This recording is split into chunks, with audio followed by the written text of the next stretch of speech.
Salut tout le monde! Aujourd'hui, je vous propose une petite séance de squat. Allez, c'est parti!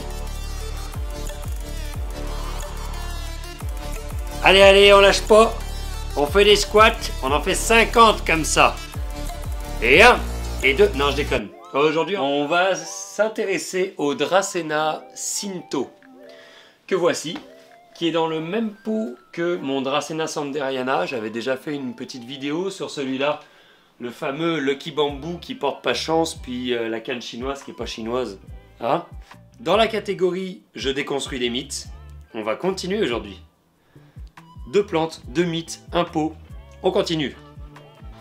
Le Drasena Shinto, très belle plante, ok, très populaire aussi, c'est sûr. Moi il n'a pas beaucoup grandi, ça fait plusieurs années maintenant qu'il est dans ce pot.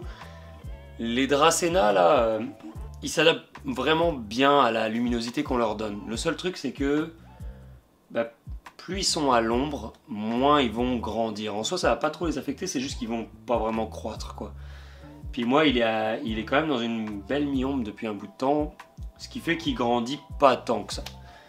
Mais sinon il est censé grandir beaucoup plus que ça. C'est une belle plante avec des feuilles qui ont des belles stries comme ça.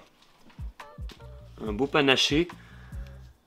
Vraiment c'est une plante d'intérieur qui est chouette, qui est facile d'entretien, qui est populaire. Justement parce qu'elle est facile d'entretien, elle va tolérer mieux les périodes de sécheresse que les autres Drasena en général. Elle, on peut un petit peu l'oublier, pas trop non plus, c'est pas un cactus, mais on peut l'oublier pendant un petit temps, puis elle va s'en sortir pas si mal sans arrosage. Au-delà de ça, ce qui fait que cette plante est très populaire, j'en arrive au fameux mythe, c'est que c'est une plante réputée comme étant dépolluante. Alors oui, c'est vrai, les plantes, il y en a des plus dépolluantes que d'autres. En soi, toutes les plantes sont dépolluantes, d'autres plus que... certaines plus que d'autres.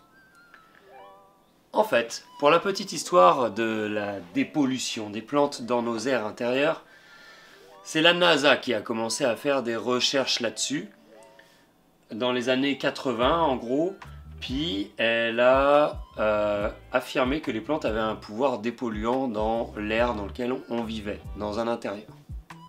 Ok, à partir de là, l'information a circulé très très vite, puis évidemment, tous les vendeurs de plantes ne se sont pas privés pour dire à qui veut bien l'entendre qu'il faut plein de plantes pour dépolluer nos intérieurs.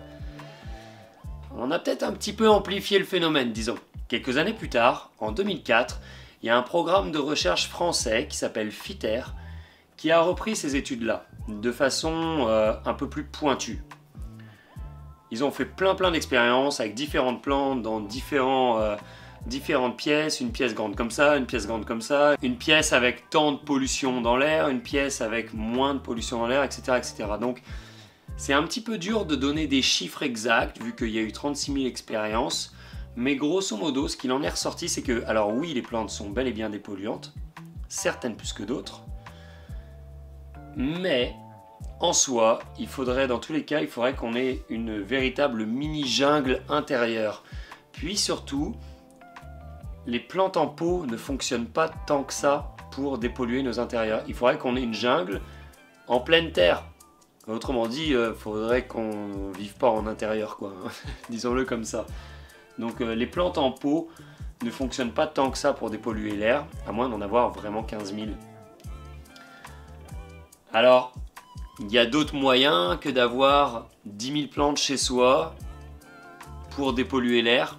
On peut commencer par aérer chez soi tous les jours, on peut faire le ménage régulièrement, on peut utiliser des produits d'entretien qui ne sont pas trop chimiques, etc., etc. Tout ça, ça va contribuer à avoir un air intérieur qui est un peu plus sain. Il faut savoir que l'air intérieur dans nos maisons est environ 10 fois plus pollué que l'air extérieur. C'est quand même beaucoup. Mais rien que aérer 1 à 2 fois par jour, là un petit peu, ça fait du bien. Et c'est sans doute beaucoup plus efficace que de se dire moi je vais acheter un Drasena Shinto, puis il va faire des miracles chez moi. Voilà pour l'histoire des plantes dépolluantes. Donc désolé de casser la légende, mais non, ce n'est pas suffisant d'avoir un Dracena Scinto dans sa chambre pour dépolluer l'atmosphère. Malheureusement. Il fait ce qu'il peut, le pauvre. C'est sûr qu'il enjolive la pièce, il fait tout son possible, il est beau, il est sympa, il est facile d'entretien, on l'aime bien, c'est notre pote, le Dracena Scinto. Mais malheureusement, il dépollue pas plus que ça. Je vais vous mettre une petite fiche d'entretien en fin de vidéo. Mais bon, c'est quand même relativement facile au niveau de l'entretien comme plante. Là-dessus, je vous souhaite une excellente journée. Prenez soin de vous, prenez soin de vos plantes, de vos Dracena Scinto. Parlez-leur, faites-leur des câlins. Prenez soin de la planète. L'avenir appartient à ceux qui végètent.